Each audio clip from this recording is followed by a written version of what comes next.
Bonjour à toutes et à toutes, et merci de nous avoir rejoints pour notre quatrième talk. Nous sommes aujourd'hui avec le docteur Étienne.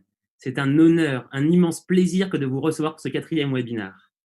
Alors, le docteur Étienne, s'il y a besoin de le présenter, vous êtes médecin urgentiste depuis 40 ans aux urgences médicales de Paris. Vous êtes considéré comme l'un des pionniers de la e-santé. Effectivement, dès 1987, vous avez cofondé le 3615 Écran Santé, service Minitel destiné au grand public qui a réalisé dès cette époque plus de 450 000 téléconsultations. En 2001, vous vous êtes lancé dans une nouvelle aventure et vous avez fondé la plateforme drclick.com, grâce à laquelle vous avez pu comprendre et participer à la construction de l'écosystème de la e-santé. Cela nous amène au système d'intelligence artificielle Medvir, que vous avez lancé en 2008. Celui-ci évoque plus de 750 diagnostics à partir du seul recueil des symptômes du patient. Ce système est 100% français et est le seul au monde à pouvoir faire de l'épidémiologie en temps réel, du dépistage des urgences, de la prévention et de l'information en santé. Et vous êtes l'un des leaders de IF for Tomorrow. Alors, IF for Tomorrow en quelques mots. C'est un Innovation Challenge de 4 mois pour réinventer le monde de demain grâce à l'intelligence artificielle, notamment dans le domaine de la santé. Domaine si cher à vos yeux et aux nôtres, dont l'importance a encore été prouvée ces dernières semaines. On vous demande donc, à vous étudiants, jeunes diplômés, de vous engager afin de participer à l'amélioration de ce monde qui est le vôtre. Ce programme d'accompagnement de 4 mois est encadré par des mentors et coachs techniques de renom. Vous avez vu mercredi Luc Julia, qui est un de nos coachs. La particularité de notre Innovation Challenge est qu'il est ouvert à tous les profils d'étudiants. Nous avons en effet conçu un parcours d'apprentissage qui s'adapte à tous les profils, même pour ceux qui n'ont jamais écrit une ligne de code de leur vie. La seule condition pour participer, c'est d'avoir moins de 28 ans et d'être francophone. Le second objectif de ce projet est d'aider les étudiants à trouver des solutions concrètes en utilisant de l'intelligence artificielle pour le bien commun. Autrement dit, des intelligences artificielles qui contribuent à résoudre les défis sanitaires, sociétaux et environnementaux de notre époque. Si ce projet vous intéresse, que vous souhaitez participer, devenir coach, mentor, n'hésitez pas à nous contacter à iffortomorrow@gmail.com ou à postuler dès maintenant sur iffortomorrow.co. Passons désormais à ce webinaire avec le docteur Étienne. Je vous poserai quelques questions dans un premier temps, docteur, et Camille posera les questions du public. N'hésitez donc pas à interagir sur le chat. Docteur Étienne, en 1987, alors qu'Internet n'existait pas encore, vous avez vu dans le Minitel un moyen d'optimiser la prise en charge du patient et avez créé la plateforme 3615 Écran Santé. Vous êtes aussi l'un des premiers à avoir utilisé l'intelligence artificielle dans l'écosystème médical français. Mais selon vous, qu'est-ce que l'intelligence artificielle et quel rôle joue-t-elle dans le monde médical actuel? Écoutez, déjà, j'étais très impressionné de me dire que j'étais un dinosaure parce que quand vous avez rappelé tout ça, je me suis dit que j'étais quand même un vieillard. Bon, enfin, je suis un vieillard qui continue, je pense, à réfléchir un peu et à essayer à essayer d'avancer. En fait, l'IA, c'est plus un concept marketing, c'est un fourre-tout, c'est quelque chose dans lequel on mélange des tas de pensées, des tas de façons de penser différentes. Il ne faut pas oublier que la tentation de l'intelligence artificielle existe depuis très longtemps. En 1771, il y avait le joueur d'échecs qui avait été fait, qui était un espèce de robot avec des horloges. Et puis, le point de départ, c'est quand même Alan Turing en 1945 qui a fait la première machine qui a pu décrypter un code, le code de la machine Enigma des Allemands. On a peut-être pu hâter la fin de la guerre grâce à ça d'ailleurs. Et la notion même d'intelligence artificielle, ça remonte à 1955, vous voyez, c'est pas loin, avec McCarthy qui se dit, bah voilà, l'intelligence artificielle, on pourrait reconnaître des sons, des images, et le diagnostic radiologique que nous faisons actuellement, bah, c'est ça, du langage, c'est ce que fait Watson en ce moment, du raisonnement. Quand on remonte également dans l'histoire, on se voit que les chatbots, bah, ça date pas d'hier. Les premiers chatbots ont été faits en 1964, les premiers réseaux neuronaux en 1960. Donc, vous voyez, on fonctionne finalement avec des idées qui ne sont pas neuves. Mais qu'est-ce qui a changé? C'est qu'il y a eu la puissance des machines d'abord, qui a augmenté de façon considérable avec la loi de Moore, et puis la numérisation du vivant, qui est grâce aux scanners, enfin si je parle pour le domaine de la médecine, avec les scanners, les IRM, etc. Alors, il y a en fait deux manières de penser un petit peu. Vous avez les IA qui partent du raisonnement, c'est-à-dire on établit des faits, des règles, et puis on construit un raisonnement logique. C'est ce qu'on appelle les moteurs d'inférence. Et en 1972, c'est ce qu'avait fait Mycin pour le diagnostic en bactériologie. Et puis vous avez ceux qui privilégient la donnée, donc on prend des situations, donc on appelle des données, des data, la machine elle les absorbe, elle les mange, etc. Et puis au fur et à mesure, on espère qu'elle va apprendre. Et de fait, dans la façon dont cette IA s'invite dans la médecine, c'est que nous sommes maintenant dans une médecine de type 3.0. Vous avez le patient, le médecin et la machine. Alors qu'auparavant, vous aviez seulement le patient et le médecin. C'est donc quelque chose de relativement neuf. Et quand on regarde un petit peu comment l'IA a investi le domaine de la médecine, c'est assez considérable parce que vous voyez que, par exemple, les robots, eh ben, ils utilisent de l'IA, ils utilisent des algorithmes. Il ne faut pas oublier qu'un algorithme, c'est quelque chose de tout à fait débile. Hein. C'est si cela, si ceci, alors cela. Hein, c'est pas autre chose. Si la porte est ouverte, alors je passe. Voilà. Si la porte est ouverte et qu'il y a une glace devant, alors je ne passe pas. Si la porte est ouverte et que derrière je pense qu'il y a un tigre, je passe pas parce que j'ai pas envie de me faire manger.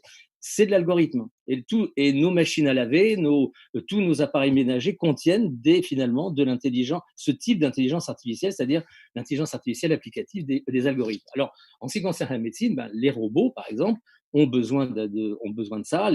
Quand on fait du génie génétique avec des ciseaux à ADN, ben, on utilise de l'intelligence artificielle. On fabrique des médicaments avec de l'IA. Les nanotechnologies, avec les petits objets qu'on ingère, pareil, ça marche avec de l'IA. La génomique, pareil.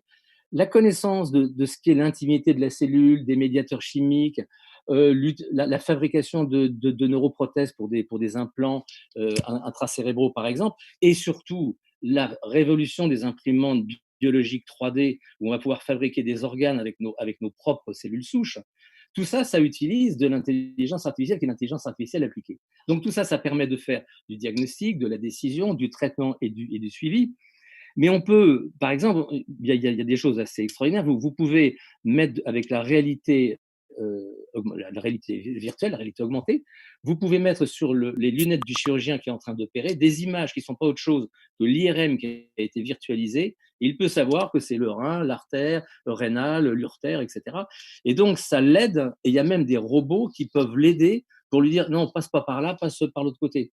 Et le chirurgien peut être aidé par les robots qui vont petit à petit lui redonner un monitoring sur sa propre intervention. Alors tout ça, ça génère quoi? Ça génère des datas, ça génère des données, et ces données sont véhiculées sur le web, et nous les avons, nous tous, dans nos petits smartphones, avec nos applications, et les patients ont également des capteurs. Donc tout ça, ce sont des données qui sont des données humaines, environnementales, épidémiologiques, biologiques, des données d'imagerie. Tout ça, c'est de l'intelligence artificielle appliquée. Mais en fait, si on essaye de se dire qu'est-ce que c'est que l'IA, ben, c'est trois choses. C'est d'une part la capacité de faire de la connaissance, ce que j'appelle la connaissance artificielle, c'est le machine learning. Donc, par exemple, c'est ce que fait Watson.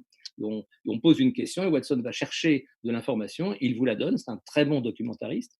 Vous avez ensuite la reconnaissance, qu'on pourrait appeler la reconnaissance artificielle. C'est le diagnostic radiologique, par exemple. C'est ce que font Therapixel, CGTR, des sociétés comme ça. Et puis, vous avez le raisonnement artificiel, les systèmes experts. Mycin vous en ai parlé, puis nous, Medvir, qui existe depuis 2008. Donc, vous voyez que l'intelligence artificielle qu'on a trop tendance à réduire au système connexionniste, en fait, c'est une planète assez importante dans laquelle il y a un champ des possibles considérable qui passe par une intelligence artificielle qui reste de toute façon une intelligence artificielle faible. On n'est pas encore dans l'intelligence artificielle globale. Merci beaucoup. En parallèle de votre activité de médecin urgentiste, cela fait désormais 25 ans que vous travaillez sur le développement de machines génératrices de smart data. Pouvez-vous nous en dire plus à ce sujet? Et surtout, quelle place doit prendre cette technologie aux côtés du praticien? Alors, en fait, on a actuellement, on parle de trois types de data. Vous avez ce qu'on appelle les big data, bon, tout le monde connaît, hein, c'est-à-dire des données absolument extrêmement importantes dans lesquelles on a un petit peu tout et n'importe quoi. Donc, on a des données, si on comparait ça à un champ, eh ben, on a des épis de blé, mais on a également beaucoup de mauvaises herbes. Et donc, la machine va récupérer toutes ces données, qui sont des données, certaines sont exploitables, certaines ne sont pas exploitables. Et il va falloir mettre en place des machines qui vont permettre de faire le tri en se disant ça c'est bon, ça c'est pas bon. Et le rôle des data scientists à partir de ça est d'éliminer tout ce bruit informatique pour arriver à trouver du sens. Ça, c'est des big data. Et le gros problème, c'est la qualité de la donnée de départ. C'est en fait un minerai. La donnée dans le big data, c'est un minerai à extraire.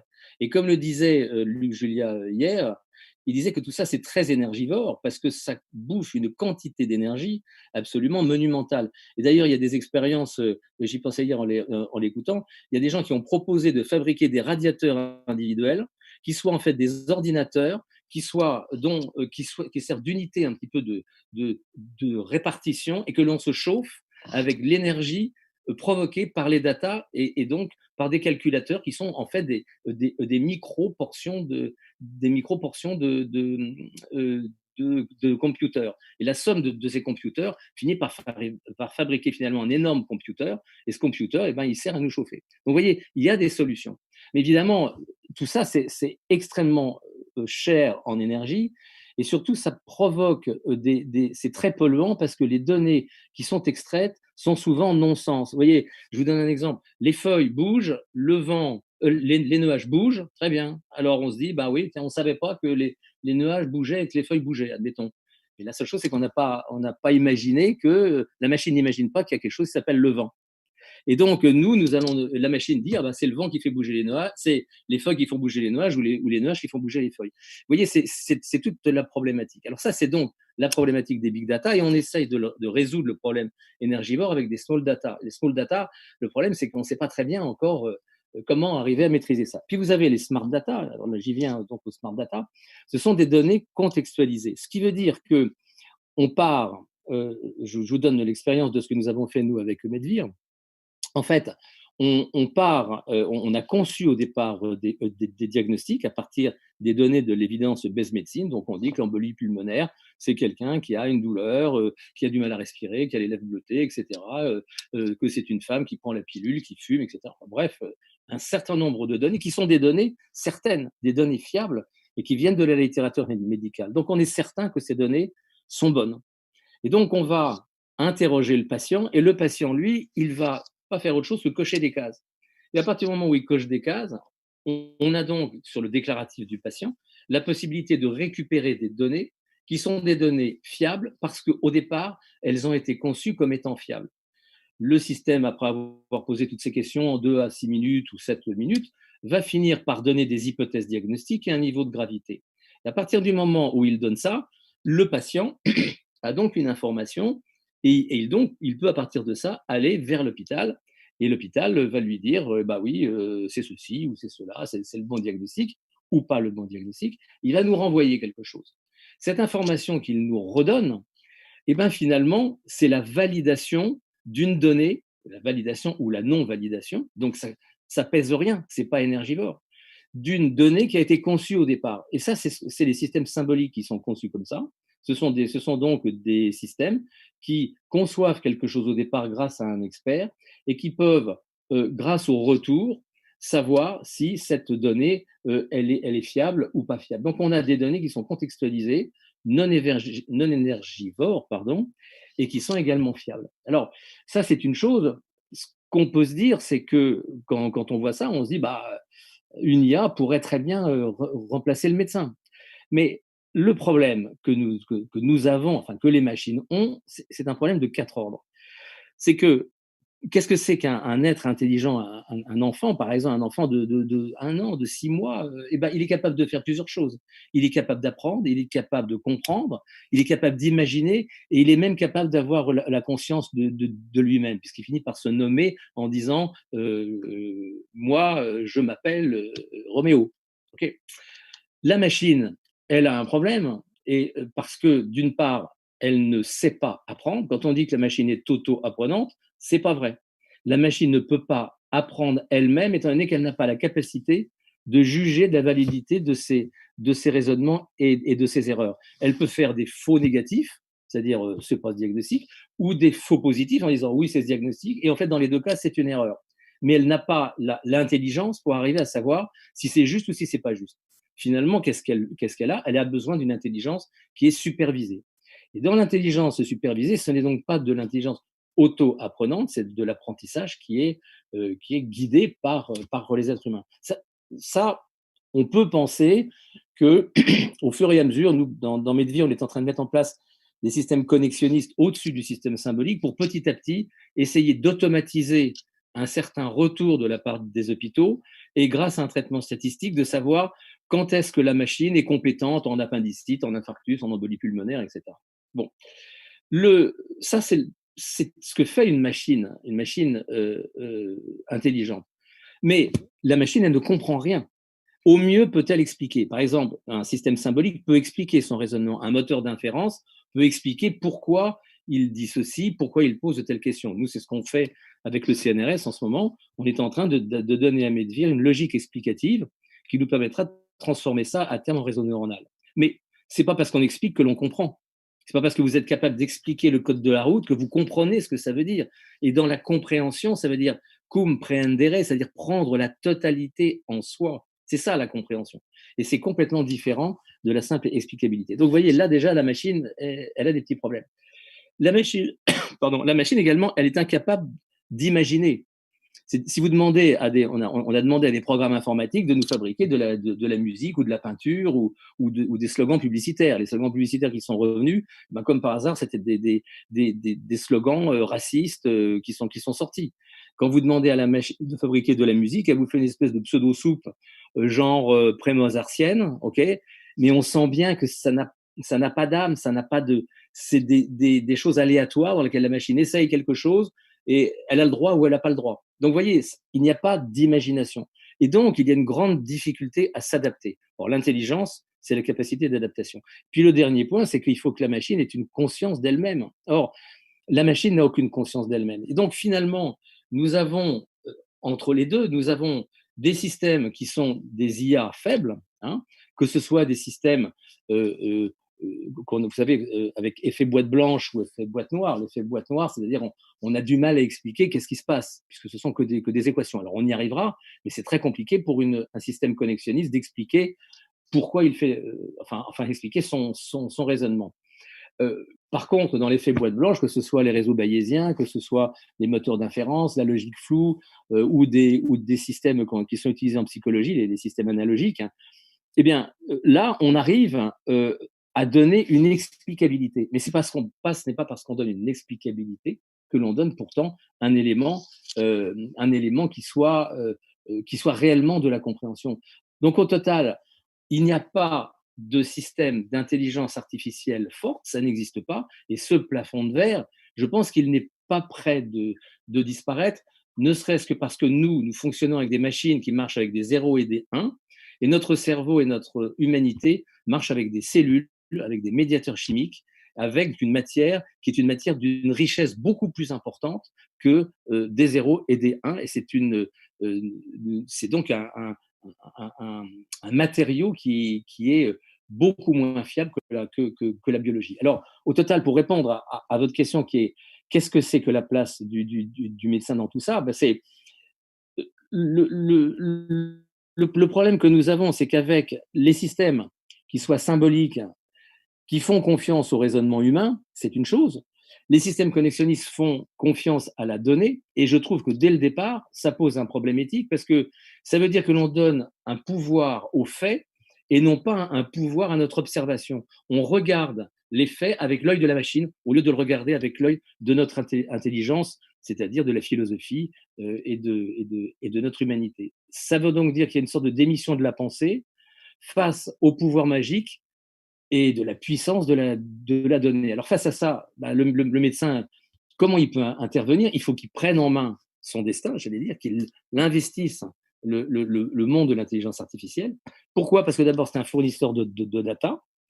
Il peut, s'il fait un interrogatoire normé en donnant justement des informations qui sont des bonnes données, s'il fait également, s'il accepte de partager ces données avec la communauté, s'il accepte de partager ses observations médicales, de donner ses statistiques personnelles, il va contribuer à la construction, à la co-construction d'un monde qui sera un monde intelligent, mais en même temps d'un monde éthique, parce que passé par son propre cerveau. Et en même temps, à l'inverse, c'est un consommateur de data, puisque il va pouvoir utiliser des machines qui vont l'aider à la décision, qui vont l'aider au diagnostic, qui vont l'aider au protocole de traitement. Et donc, finalement, toutes ces machines, c'est ce qu'on peut appeler de l'intelligence humaine augmentée. Donc, je reviens à ce que disait Luc Julia, l'intelligence artificielle, ça n'existe pas. Merci beaucoup pour votre réponse très complète. Vous avez relevé un point qui peut être jugé primordial. Vous nous dites que l'homme doit pouvoir gérer cette technologie, que le médecin doit pouvoir être maître de cette technologie. Mais à ma connaissance, aucune étude médicale ne permet aux jeunes médecins de s'approprier cette technologie. Selon vous, les professionnels de santé sont-ils prêts à accepter et à gérer cette technologie dans leur pratique quotidienne? Alors, c'est très difficile. C'est très difficile parce que, au départ, enfin, moi, quand j'ai eu mon premier ordinateur, c'était un Macintosh 528K avec, vous savez, le petit mangeur de disquettes, hein, ça me permettait de piloter mes synthétiseurs en parallèle des musiciens pour faire de la musique de film. Et donc, j'étais le seul médecin à posséder un ordinateur. Et tous mes copains me disaient, mais pourquoi tu as un ordinateur? Ça ne sert à rien. Ils ont mis au moins 20 ans à se dire que finalement, bah, c'était peut-être utile d'avoir un ordinateur. On était très peu nombreux à avoir des ordinateurs. Et en fait, le problème, c'est que le médecin a une assez haute opinion de lui-même. C'est vrai, hein, parce qu'on a fait bac plus, je sais pas, plus je sais plus combien. On a une vision assez paternaliste de la relation médecin-patient, ce qui est très, très dommage. Ça peut aller jusqu'à un certain mandarinat entre médecins. Et finalement, le médecin, il a peur structurellement d'un certain nombre de choses. D'abord, il a peur de ne pas être au niveau. Parce que comme c'est un intellectuel, il se dit, je ne vais pas me laisser, je vais pas me laisser avoir par une machine. Donc, il a peur que son intelligence soit mise en défaut. Il a peur également d'être remplacé. Parce qu'il se dit, bah, si la machine est capable de faire ça, eh ben, à terme, elle pourrait me remplacer. Ce qui est une erreur parce que on ne peut pas remplacer l'esprit d'un médecin. Parce que la relation médecin-patient, c'est quelque chose qui est le fondement de la médecine. Pour qu'il y ait un médecin, il faut d'abord qu'il y ait un patient. Et ça, c'est absolument fondamental. Donc, il n'y a pas lieu d'avoir peur. Et puis, ils ont peur aussi de la peur du savoir du patient. Maintenant, vous avez des patients qui connaissent mieux la maladie que leur propre médecin, parce qu'ils ont tout lu sur Docteur Google, ils sont très informés, ils ont des communautés de patients. Donc forcément, le médecin a un petit peu cette peur. Mais il y a eu un phénomène assez intéressant, c'était le Covid. Parce que le Covid, bah, qu'est-ce qu'il a fait? Il a fait que les médecins se sont dit, oh là là, j'ai pas envie d'attraper le Covid. Il faisait que 40 000 téléconsultations, il y en a eu 1 million. Alors, ce n'est pas que la peur du Covid, mais ça a été la nécessité qui a amené les médecins à se dire, bah voilà, c'est important. Ce qui se passe, c'est que dans la téléconsultation, la consultation par rapport à la téléconsultation, c'est pas exactement pareil. Quand vous êtes dans la consultation, vous voyez le patient, il y a la prise de contact, vous lui serrez la main, très bien, vous l'interrogez, qu'est-ce qui vous arrive, ça vous chatouille, ça vous gratouille. Je vais vous examiner, examen clinique, et au cours de l'examen clinique, il pose d'autres questions. Puis après, il va prescrire, et au cours de la prescription, il va poser d'autres questions encore. Et puis après, au pas de la porte, et c'est souvent sur le pas de la porte que se passent les choses les plus importantes, le patient revient en disant, ah oui, mais docteur, j'ai oublié de vous dire. Et c'est là où le médecin comprend une chose qui était absolument essentielle. Dans la téléconsultation, c'est pas ce qui se passe. Tout est dans un seul moment parce qu'il n'y a pas d'examen clinique. Et cette absence de contact physique introduit une espèce de distance qu'il va falloir apprendre à dépasser. Il va falloir dépasser, passer au travers de l'écran. Et ça va demander une éducation. Ça va prendre du temps. Il va donc y avoir un changement de rapport dans la relation médecin-patient du fait de la différence entre la consultation et la téléconsultation. Donc, l'acceptabilité va se faire, elle va se faire, mais ce sera, je pense, relativement lent. Il va falloir du temps, mais le Covid, peut-être pour ça, nous aura servi quelque chose. Effectivement, le Covid a vu naître un grand nombre d'applications, de logiciels utilisant de l'IA, même certains docteurs Google, comme vous le disiez tout à l'heure. Mais à travers tout ça, quel est le rôle de l'interopérabilité entre ces applications et pourquoi est-ce fondamental en médecine? Alors, L'interopérabilité, bon, vous avez vu le plan Ma Santé de Dominique Pont, hein, le plan Ma Santé de 2022. C'est la première fois où, enfin, c'est pas pour lui jeter des fleurs, mais enfin, je les jette quand même. C'est la première fois où il y a quand même une pensée globale dans laquelle on se rend compte, on met en évidence des mots essentiels qui sont interopérabilité et ontologie. Je vais expliquer en 2 mots en quoi ça consiste. L'interopérabilité, c'est la capacité que nous avons de communiquer finalement. Pour qu'il y ait une communication, il faut qu'il y ait un émetteur, il faut qu'il y ait un récepteur. L'émetteur dit quelque chose, le récepteur dit oui, j'ai compris, et puis il devient émetteur, il l'envoie il envoie au récepteur. C'est ça qui crée le dialogue. Et finalement, quand on regarde l'interopérabilité dans le parcours global entre, je ne dis pas que le rapport avec la machine, mais le parcours global de santé du patient dans le système de santé, ben déjà, il faut qu'il y ait une interopérabilité entre le patient et le médecin. Donc, ça passe par la relation médecin-patient et en fait par la relation soignant-soigné, parce qu'il n'y a pas que le médecin. Hein. Euh, donc, la compréhension du langage du patient est absolument essentielle parce que c'est grâce à ça qu'on va avoir des données qui vont être des données fiables. Et on se trouve devant quelque chose qui est essentiel, c'est le NLP, Natural Language Processing, c'est-à-dire la capacité qu'on peut avoir de récupérer de la voix ou du texte, et à partir de ça, de le comprendre, ou du moins de lui donner une forme qui soit digérable par une machine. Et donc ça, c'est très important parce que déjà, au moins, on a une matière qui est à peu près fiable. Ce qui est assez étonnant, c'est que quand vous voyez un médecin et un patient, en général, on sait que le médecin interrompt le patient au bout de 19 secondes. C'est des statistiques, 19 secondes. Voilà. C'est 19 secondes, c'est à peine le temps de dire, bon ben voilà, j'ai mal au ventre et puis j'ai vomi. Ah bon, depuis quand? Vous voyez, le médecin ne laisse pas le temps au patient de parler parce il a besoin de poser la question, il a besoin d'intervenir. Et il y a d'autres techniques qu'on appelle la médecine narrative dans laquelle on laisse le patient parler. Allez-y. Alors, qu'est-ce qui vous arrive? Ben voilà, en sortant de chez moi, j'ai rencontré ma concierge, je l'aime bien, ma concierge, etc. Et puis, elle va raconter toute une histoire qui va durer 5 minutes, 10 minutes. Et en fait, dans cette histoire, dans cette manière de présenter les choses, se trouve cachée l'histoire véritable et les symptômes véritables. Tout est caché à l'intérieur. Et donc, l'interopérabilité commence par la parole du patient. Donc, il faudrait, dans l'interopérabilité, mettre des outils de NLP connectés à des systèmes qui arrivent à comprendre les mots, de façon à ce qu'au moins, il y ait comment dire, une récupération du langage du patient qui nous permette à la fois d'avoir l'information telle qu'elle est, mais également le sens. Et le sens est extrêmement important. Et pour l'instant, les machines ont du mal à contextualiser le sens. Par exemple, j'ai un malaise, j'ai eu un malaise. Mais ça veut dire quoi, vous avez eu un malaise? Oh, ben j'ai eu un malaise, je suis pas à l'aise. Attendez, vous n'êtes pas à l'aise, ça veut dire que vous vous sentez pas bien, ou vous êtes tombé par terre, vous avez eu une perte de connaissance. Non, non, non, c'est pas ça, je me sens pas à l'aise. Donc, vous n'avez pas eu de malaise. Bah oui, mais je suis quand même pas à l'aise. Vous voyez? Ça veut donc dire qu'en fait, les mots sont porteurs d'un fantasme qui est celui du patient. Et nous, les êtres humains, les médecins, on est capable de comprendre ça. La machine, elle n'est pas prête de comprendre ça. Donc déjà, on va avoir une difficulté sur cette interopérabilité. Mais si au moins on avait déjà la capacité d'écouter la parole du patient, on commencerait l'acte 1 de l'interopérabilité. Le deuxième temps, c'est la relation entre l'être humain et la machine. Parce que nous allons fournir à la machine des données, et ben, il faut que la machine soit capable de nous comprendre. Donc, d'une part, il faut une IHM, donc une interface homme-machine qui soit correcte, mais il faut en plus que nous utilisions des mots et des éléments que la machine puisse comprendre. Il faut donc des ontologies. Et les ontologies, ce sont des glossaires. Il y a une ontologie qu'on appelle la SNOMED City, qui est quelque chose qui permet de transformer une plainte en un code.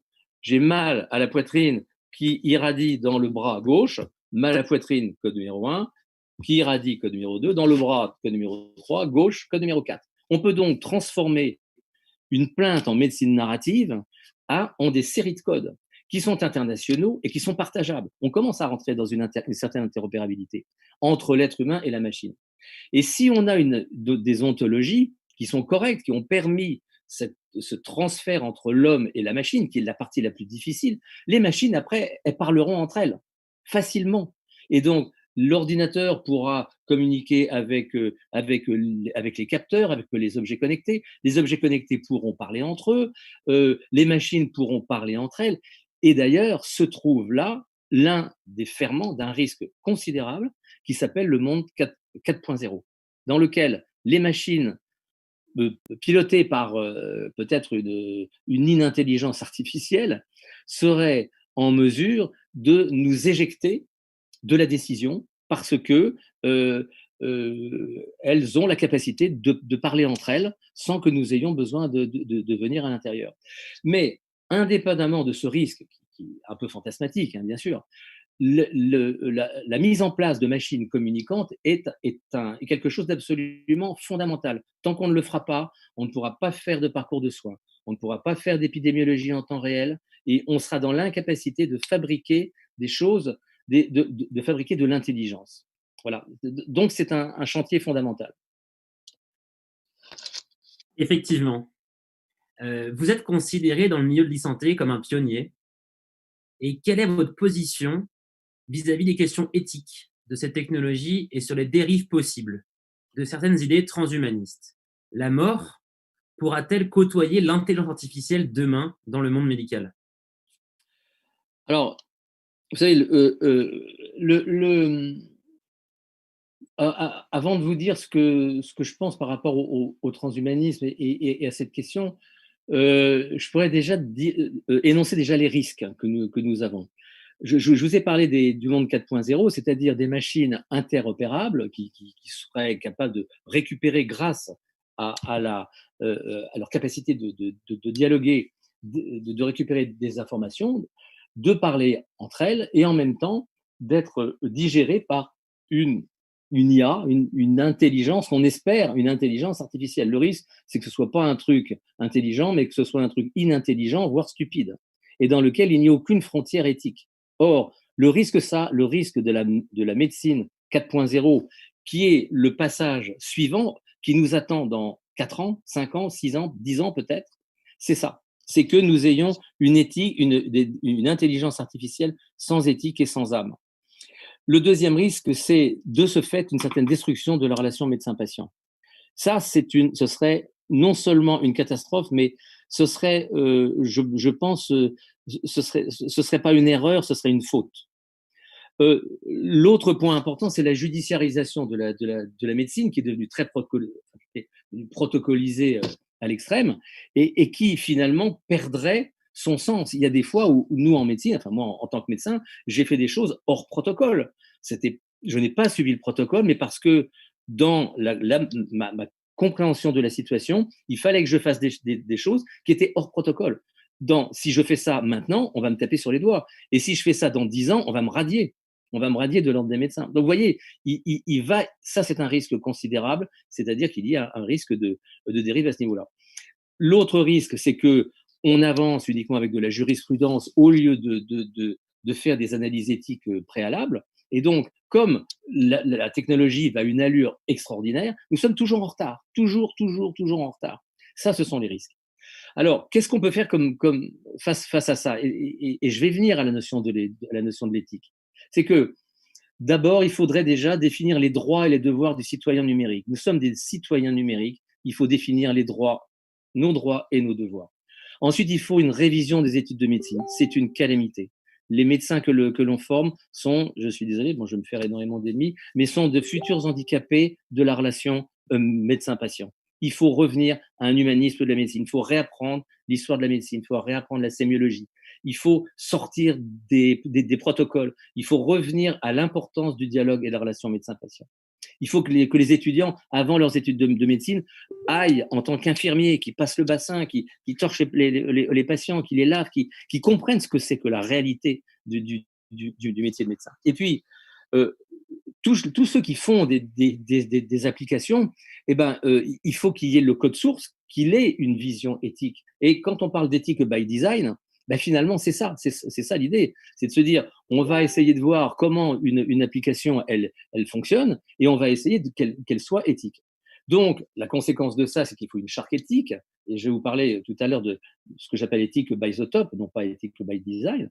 Et l'autre point, c'est finalement le code de déontologie. Le code de déontologie, il y a 63% des articles du code de déontologie qui sont impactés par la e-santé. Et on travaille avec l'Ordre des médecins, justement, je fais partie d'une commission dans laquelle on essaye de regarder le code de déontologie à partir d'une carte mentale. Alors, tout ça pour vous dire qu'entre ces risques et ces mesures qui sont vraiment nécessaires, pourquoi il faut le faire? Il faut le faire soit avec une vision immédiate. C'est l'éthique by design, c'est-à-dire que la manière dont l'IHM est faite, elle manipule l'utilisateur. Et il faut que l'utilisation respecte les principes qui sont la justice, l'autonomie, la non-malfaisance et la bienfaisance, qui sont les 4 piliers de l'éthique, auxquels on rajoute maintenant l'explicabilité, parce que l'explicabilité devient une nécessité éthique. Et en faisant ça, avec l'éthique by design, finalement, on définit l'éthique par l'œil de la machine. Et je pense qu'à ça, il faudrait rajouter une autre vue, qui est une vue prospective, qui est que nous allons avoir un homme qui est réparé, qui est augmenté, qui va être bionique, qui va être immortel. Immortel. Quand on aura remplacé notre pancréas, qu'on aura des articulations en titane, qu'on aura des implants partout, on va devenir totalement bionique, potentiel. Et comme on va agir sur le génome, on va pouvoir faire disparaître des maladies létales, c'est-à-dire des maladies génétiques qui entraînent la mort. Donc, nous avons la possibilité. La mort de la mort est une réalité possible. Et c'est l'un des éléments du transhumanisme. Et moi, je suis profondément contre, mais profondément en tant que médecin, en tant que patient, bien sûr, mais également en tant que médecin, parce que ça voudrait dire qu'on examine l'éthique. À ce moment-là, il faudrait qu'on l'examine par l'œil de la raison et par l'œil de la philosophie. Qu'est-ce que ça veut dire en pratique? Il faudrait accepter, dans l'éthique by the top, éthique by design et éthique by the top, dans l'éthique by the top, l'idée, ce serait de se dire, eh ben voilà, qu'est-ce que c'est que la condition humaine? Et la condition humaine, c'est de se dire, est-ce que la mort, oui ou non, fait partie de la vie? Si on essaye de supprimer la mort, est-ce que c'est éthique? Il faut avoir le courage de dire non, ce n'est pas éthique, parce qu'on va changer la condition humaine. Deuxième élément, l'homme est un être biologique. Si on finit par être comme l'homme qui valait 3 milliards, un homme entièrement bionique, on va aboutir à terme à des robots auto-reproduits. Est-ce que ce seront encore des êtres humains? Non, ce ne sont pas des êtres humains. Nous sommes des êtres profondément biologiques. Et la conséquence de ça, troisième élément, qui fait partie de la condition humaine, c'est la maladie. Et la maladie, c'est normal. Nous considérons que la mort est une injustice, nos sociétés considèrent que la mort est une injustice, et nous considérons que la maladie est injuste, que ce n'est pas normal. Mais non, c'est normal. Et ça fait partie de la vie. Par conséquent, si la mort est un phénomène normal, si l'homme est un être biologique, et si la maladie est un phénomène normal, alors l'acte médical est le fondement de la médecine, et il passe par la relation médecin-patient. Et la relation médecin-patient, elle passe par deux choses. Elle passe d'une part par le diagnostic et la connaissance, c'est tout ce que peut faire l'intelligence artificielle, elle peut aider au diagnostic, etc. Et le deuxième, c'est le soin. Et le soin, c'est pas la machine qui le fera. La machine, elle peut traiter, mais elle ne peut pas faire du soin. Parce que le soin, c'est une relation entre un soignant et un soigné. C'est l'humanité qui se trouve dedans. Et je pense que la partie éthique la plus importante, c'est de se dire qu'il faut accepter de mettre la philosophie au centre du débat, il faut accepter de s'engueuler, il faut accepter de s'étriper, il faut accepter de trancher en disant eh ben non, la condition humaine doit être préservée, et si on ne le fait pas, on n'est pas éthique. Donc, on pourrait dire, si on paraphrasait Malraux, le 21e siècle sera éthique ou ne sera pas. Voilà peut-être ce qu'on pourrait conclure. Merci beaucoup. Et vous l'avez souligné, pour les étudiants en médecine, il est nécessaire de connaître le terrain, il est nécessaire d'aller faire des stages infirmiers. Et l'ensemble de l'équipe d'AI for Tomorrow, on est aussi convaincus. Et c'est pour ça que dans notre team de mentors, nous avons recruté des médecins de terrain, dont le docteur Depil Duval, qui est comme vous urgentiste à Lariboisière, qui va pouvoir accompagner les étudiants, leur faire comprendre ce que c'est que la médecine avant de pouvoir se lancer dans un projet médical. Car même quand on lance un projet d'IA, nous pensons qu'il faut avoir une certaine connaissance du terrain, des patients, de leurs contraintes, ainsi que des professionnels de santé. Ce qui vient me faire poser cette question, dans le cadre de cet appel à projet, si vous étiez encore étudiant, dans quel projet d'IA vous vous lanceriez et surtout, quels conseils aimeriez-vous donner aux jeunes qui s'apprêtent à se lancer dans votre programme et notamment dans cette verticale santé? Écoutez, déjà, c'est déjà très bien que des gens comme Arnaud, Arnaud de Villeduval soit à la manœuvre comme ça. Enfin, moi, je connais très bien Arnaud et c'est vraiment une très bonne chose qu'il y ait cette démarche-là. Euh, euh, je pense que si vous voulez, si je devais redémarrer, il y a peut-être des erreurs que je ne ferais pas, parce que j'ai commencé il y a 32 ans, il y a peut-être des erreurs que je ne ferais pas, mais je ferais la même chose. Je ferais absolument la même chose. Mais je le ferais peut-être différemment. Et puis, si j'avais 30 ans de moins ou 40 ans de moins, eh ben, j'aurais des machines qui me permettraient de ne pas avoir fait ce travail besogneux que nous avons fait à la main, vous voyez, à l'époque. Euh, moi, je me garderais bien de donner des conseils, hein. Vous savez, c'est pas les conseilleurs ne sont pas les payeurs, et il faut toujours garder, je pense, vis-à-vis de ça, une humilité, une fraîcheur. Alors, moi, ce que je dis de mon petit point de vue, hein, en toute humilité, c'est ça. Je pense que déjà, il faut partir du besoin et il faut se demander si le besoin répond à un marché ou à un besoin réel des patients. Or, vous avez des tas d'applications dans lesquelles les gens se disent: oh ouais, il y a un marché, il y a un créneau, allez, on va faire ça, on va se faire plein de fric, et puis on le revendra, et puis on fera autre chose. Bon, c'est une vision un petit peu mercenaire de la chose. Je pense que ce n'est pas une démarche éthique. Vous voyez, je pense, parce que ça ne rentre pas dans des principes éthiques généraux quand je parlais d'éthique by the top. Donc d'abord se demander si le projet correspond à un besoin ou un marché. Et si ça répond qu'à un marché, ben je pense qu'il ne faut pas le faire, si ça ne répond pas à un besoin. Ensuite, à partir du besoin, eh ben, il faut construire en parallèle le modèle économique et la commercialisation. Parce que le problème que les Américains, par exemple, ils sont très forts pour ça. Ils conçoivent tout en même temps, à la fois le modèle économique, le design, le machin, le marketing, le produit, le truc, tout est fait, tout est packagé. Et quand ils arrivent à la fin, eh ben, ça marche, c'est financé, etc. Nous, en France, on invente des choses extraordinaires, mais on ne pense pas suffisamment à la problématique éthique, économique, pardon, et à la commercialisation. Il faut, je pense également, revoir si le projet tient par rapport à l'éthique by design, hein, bien sûr, mais également ce que j'ai expliqué avec l'éthique by the top. Est-ce que c'est pour le bien de l'humanité, et est-ce que ça rentre dans le cadre de la condition humaine?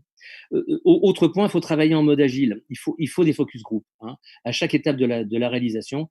Je pense que, d'ailleurs, pour la certification, on demande, la certification des dispositifs médicaux, en classe 1 ou en classe 2, on demande d'être absolument en norme agile. À chaque moment, on reprend, on fait des tests, on voit, et on ne passe à l'étape suivante que quand la première étape est maîtrisée. Donc, il faut travailler dans une optique une vision de certification, de façon à être en classe 2A ou en classe 2B. D'ailleurs, on sera obligé, à partir de 2021, juin 2021, tous les dispositifs médicaux devront être certifiés avec un marquage CE. Exactement comme le dit Arnaud, il faut travailler en multidisciplinarité. C'est-à-dire que dans le domaine de la santé, si vous faites un projet santé, il doit y avoir un professionnel de santé avec, forcément. Si vous n'avez pas de professionnel de santé à l'intérieur, médecin, pharmacien, infirmière, etc., eh ben, vous allez dériver, vous allez sortir, vous allez faire bouffer par la logique du marché, vous répondrez au marché, et finalement, vous ferez un produit qui ne sera pas éthique. Il faut un informaticien, bien sûr. Il faut un juriste. Dans un projet, je pense qu'il faut un juriste. Moi, j'ai fait l'erreur de ne pas mettre de juriste à l'intérieur dans mon team au départ, ce qui m'a coûté un pognon phénoménal. Si j'avais eu un juriste, ça m'aurait fait faire des tas d'économies. Et puis, il faut un comité éthique, un comité scientifique. Il ne faut pas hésiter à avoir des gens autour de soi qui sont des mentors et qui permettent de redresser un petit peu les choses. Ensuite, il faut accepter de modifier son projet en cours de route en fonction des focus group. Mais en même temps, je pense qu'il faut garder la ligne initiale de son projet. Il faut rester malgré tout. Si on a répondu à la première question en se disant est-ce que ça répond à un besoin, il faut rester dedans. Droit dans ses bottes. Moi, il y a un proverbe que j'adore, qui est un proverbe chinois qui dit si tu veux tracer ton sillon droit, accroche ta charrue à une étoile. Je crois que c'est à peu près ça, là, Vous voyez, voir très loin et en même temps voir très près. Bon, c'est quelques petits conseils moi que je pourrais donner et que j'aurais peut-être dû suivre si si je devais recommencer.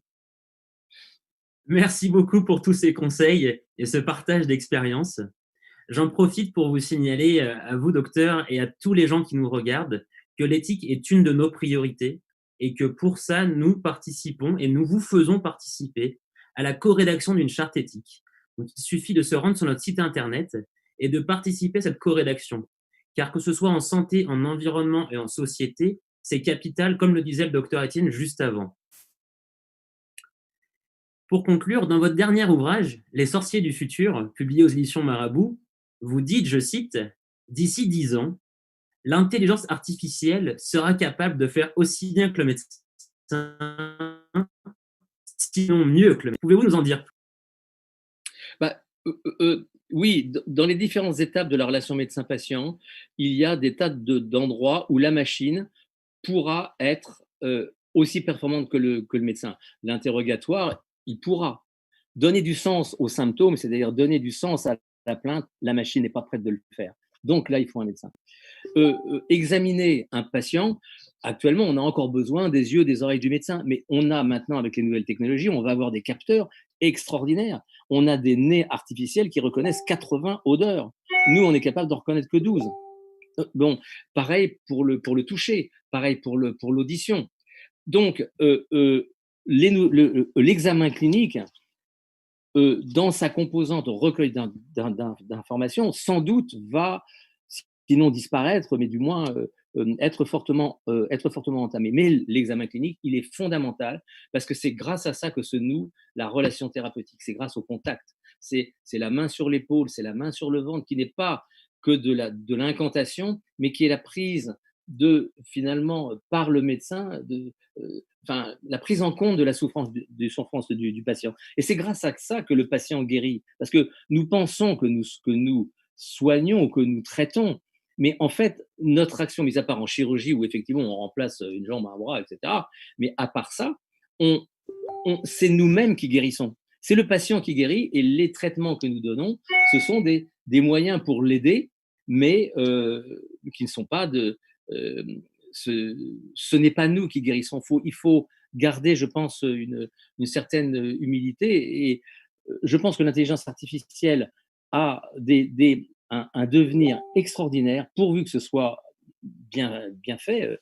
Je pense que nous avons 5 ans, 10 ans, pas plus, pour faire de la machine un allié et non un ennemi. Si nous ratons le passage du monde 3.0 et que nous tombons dans un monde 4.0 non maîtrisé, nous allons avoir des risques absolument considérables. Et je peux finir là-dessus. Je vous dirais que je pense que le futur de la médecine, c'est de retrouver le pouvoir de l'empathie et de l'écoute. Parce que ça, nous les médecins, nous l'avons petit à petit oublié depuis 40 ans. Et l'empathie et l'écoute, nous allons pouvoir nous le réapproprier grâce à la machine qui va peut-être nous dégager de tâches un peu moins, qui nous demandent un petit peu moins qui nous demandent beaucoup d'énergie et d'attention, et on pourra beaucoup plus investir dans la relation médecin-patient qui, à mon avis, est un sanctuaire à protéger. Merci beaucoup, docteur. J'en profite pour rebondir là-dessus. Et effectivement, pour nous aussi, c'est capital, cette relation patient-thérapeute. Et c'est d'ailleurs l'un des défis que nous proposons aux participants. Nous vous invitons à réfléchir à cette relation patient-thérapeute si chère à vos yeux et aux yeux des professionnels de santé. Je vais maintenant laisser la parole à Camille, qui a dû trier, je ne sais pas combien de questions, j'ai eu du mal à les lire, mais énormément, qu'on a à vous poser, docteur Étienne, que le public a à vous poser. Donc, je vais laisser la parole à Camille et je vous remercie beaucoup. Merci à vous. Bonjour Monsieur Étienne, on a eu beaucoup de questions, certaines auxquelles vous avez déjà répondu, ça tombe bien, notamment une de Guillaume de Nerville. Passons donc à une autre de Geoffrey Clément qui nous demande comment prendre en compte la subjectivité des informations données par le patient, puisque tout le monde n'a pas les mêmes sensibilités face aux symptômes. Vous parliez tout à l'heure de mettre du NLP. Comment est-ce qu'on pourrait gérer cette subjectivité selon vous? Alors, je pense que il faut laisser à la machine la possibilité de gérer l'objectivité et il faut laisser au médecin le pouvoir de juger de la subjectivité. C'est une collaboration entre la machine et l'homme. Vous pouvez faire un interrogatoire très complet avec une machine. Hein, Medvir, nous, c'est ce qu'on fait. La machine, elle pose des questions, le patient, il coche les cases. Donc, c'est très objectif, c'est très normé, etc. Mais c'est quelque chose qui est en même temps très rigide. Vous voyez, et le médecin, il a besoin de la subjectivité. Donc, il faut une collaboration entre la machine qui donne une objectivité et le médecin qui donne une subjectivité. Et c'est l'alliance des deux qui fait que on parle donc d'intelligence humaine augmentée. Et cette alliance va permettre justement au médecin d'exercer sa subjectivité à partir d'un substrat qui sera un substrat déjà très précis et très normé. Et grâce à cette subjectivité, nous allons pouvoir réhumaniser la médecine, car la subjectivité est essentielle en médecine parce que notre pouvoir d'écoute et d'empathie passe par la subjectivité. Donc, il ne faut pas gérer la subjectivité, il faut la laisser, je pense, au médecin. Merci pour votre réponse. Nous allons désormais passer à une petite question donc d'Elsa qui nous demande déjà si vous pourriez rappeler la différence entre IA symbolique et collectionniste. Et suite à ça, on pourra partir sur la question de Jérôme M, qui a plébiscité la Good Fashion AI. Pourtant, en imagerie, rien ne remplace le deep learning, selon lui. Et il se demande si, comme vous l'avez un peu suggéré, on devrait parfois hybrider l'IA pour la santé, rajouter une couche sur une autre. Alors absolument, l'avenir, c'est ce que disent des gens comme Olivier Ezrati par exemple, ou d'autres chercheurs qui disent que l'avenir de l'IA, c'est sinon la fusion, du moins le rapprochement entre l'IA symbolique et l'IA connexionniste. Sans rentrer trop dans les détails, une IA symbolique, c'est en fait une IA qui part de la logique et qui part du métier. Nous avons fait une IA symbolique, c'est-à-dire que les médecins qui ont participé à ça nous avons construit les diagnostics les uns après les autres. Tel diagnostic est composé de ça, et de telle question, telle question, telle question. Donc, on l'a construit de façon en se basant sur l'évidence base médecine et non pas sur des données. On est parti de la littérature, on est parti donc, vous voyez, des textes, de la philosophie, on est parti on est parti de la littérature. Ok. Et en même temps, avec des données qui étaient des données, comment dire, chiffrées, objectives. Ok. Ça, ce sont des systèmes symboliques qui sont explicables parce que, c'est donc l'effet boîte blanche, parce qu'ils sont capables de dire pourquoi ils posent la question. Nous sommes en train, comme j'avais dit avec Medvir, de faire, avec des techniques de graphes, de modéliser l'interrogatoire impatient. Si vous voulez, ça fait un espèce de monstre. C'est un arbre, mais absolument monumental, comme du corail. Vous voyez, c'est comme du corail avec des branches qui s'entrelacent. C'est hallucinant, hallucinant. Mais c'est explicable. Tout point, on peut expliquer pourquoi, d'où il vient, qu'est-ce qu'il fait, etc. Ça, c'est les systèmes symboliques. Les systèmes connexionnistes, ils ne partent pas du raisonnement, ils partent de la donnée. Donc, ils récupèrent de la donnée, de la donnée, en espérant que cette donnée soit de bonne qualité. Alors, ça provient des comptes rendus hospitaliers, ça provient de données qui sont dans la littérature, etc., etc., etc. Et puis, on donne à bouffer à ça à la machine. Et la machine est censée apprendre, est censée apprendre ça. Le problème qu'il y a, c'est que en faisant allégeance à la donnée, on fait allégeance à certaines choses qui viennent. Et il y aura toujours des zones d'ombre. Pour arriver à collecter la totalité du scope, il faudrait avoir des milliards de données. Donc il faudrait des années. Et en plus, les pathologies bougent, la société bouge, le regard sur la maladie bouge. Donc, le connexionnisme, par contre, comme le disait la personne tout à l'heure à propos de la radiologie, ce sont des systèmes connexionnistes. On ne peut pas faire de la radiologie avec du symbolique, c'est stupide. Mais je pense qu'on ne peut pas faire non plus de l'anamnèse avec du connexionnisme. Vous voyez, il y a les deux, et il faut qu'il y ait une alliance des deux, une conjonction des deux. Et quand on arrivera à mettre des couches de connexionnisme sur des couches du symbolisme, ou de doter un connexionnisme d'outils symboliques, là, on arrivera à une IA qui commencera peut-être à ressembler au début de la compréhension.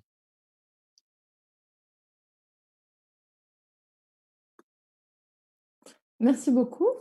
On va passer maintenant sur une question qui revient assez souvent et sur différents thèmes, qui est celle de la réglementation, notamment celle de la RGPD. Est-ce que vous pensez, vous, que la RGPD limite actuellement votre recueil des données? C'est la question que pose Henri. Oui, tout à fait. Alors, la RGPD, ça fait des années que je réfléchis à ça et que je me demandais, sommes-nous propriétaires de nos données de santé? Je vous donnerai une analogie, mais ce n'est qu'une analogie. Quand j'écris un texte, ou que vous écrivez un texte, ou que nous écrivons tous un texte, nous nous sentons les auteurs de ce texte et nous en sentons les propriétaires.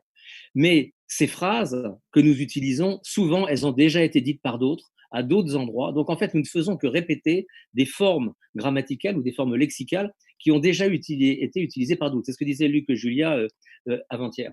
Donc, nous avons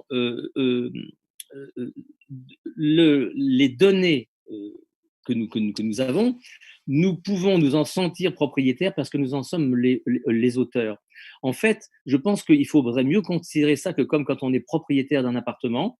Il y a des gens qui l'ont occupé avant, vous l'occupez, et puis quand vous serez mort, c'est un autre qui l'occupera. Nous sommes les dépositaires.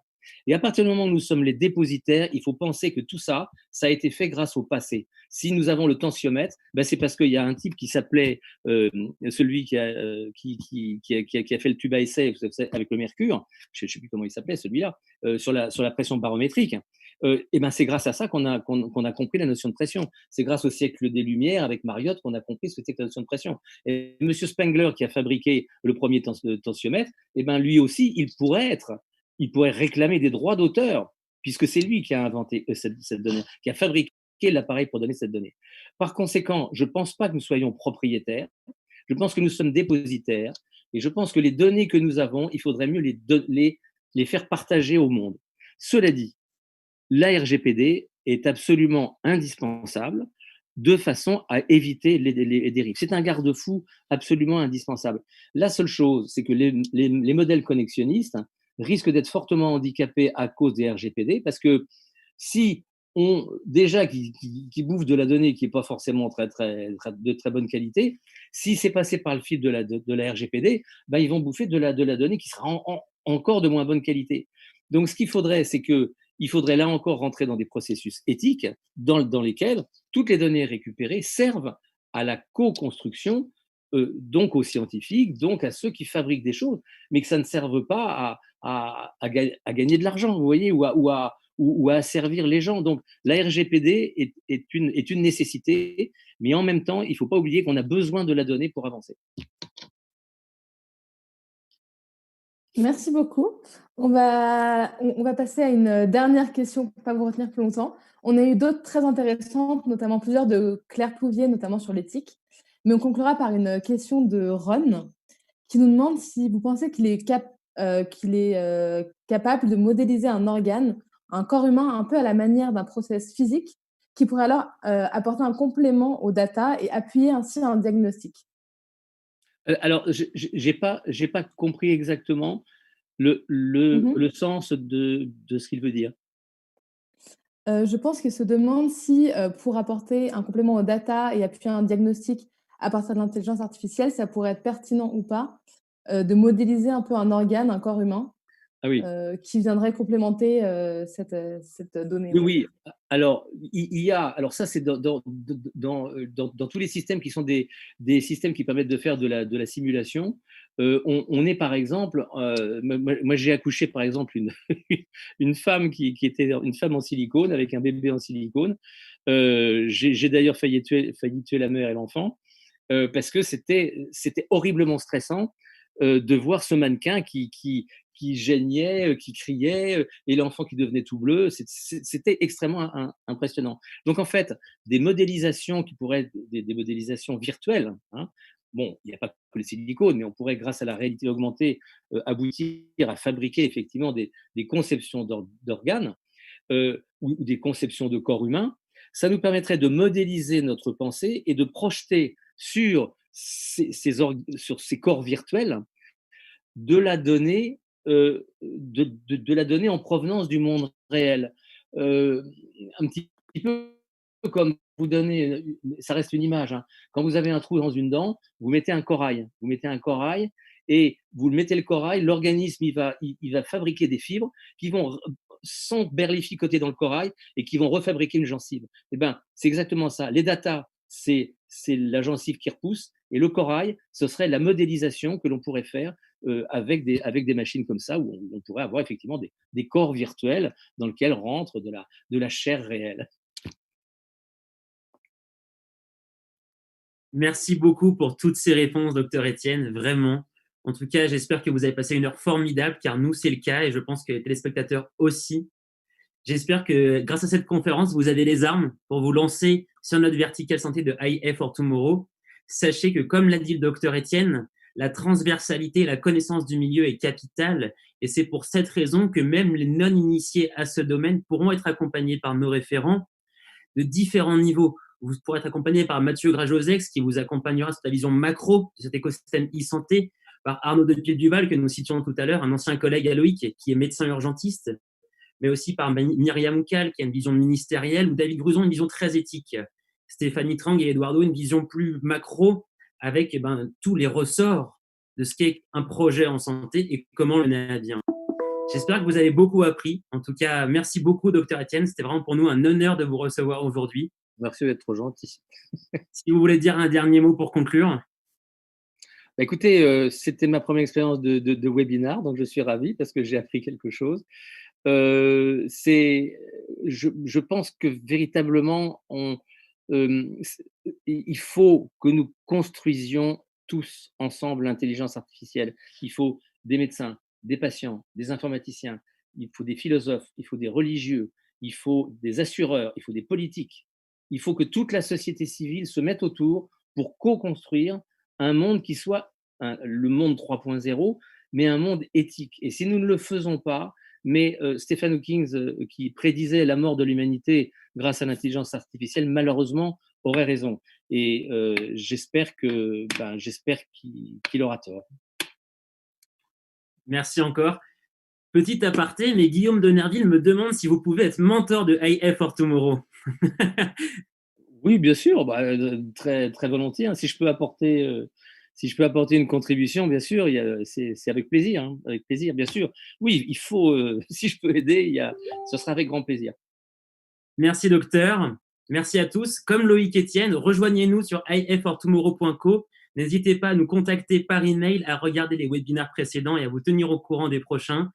Nous restons quelques minutes sur ce canal pour répondre à l'ensemble de vos questions. Et pour ceux qui souhaitent participer au concours, le bouton est désormais disponible en ligne sur le site. Vous n'avez qu'à cliquer pour faire partie de l'aventure. Merci à tous. Merci, au revoir. Merci beaucoup.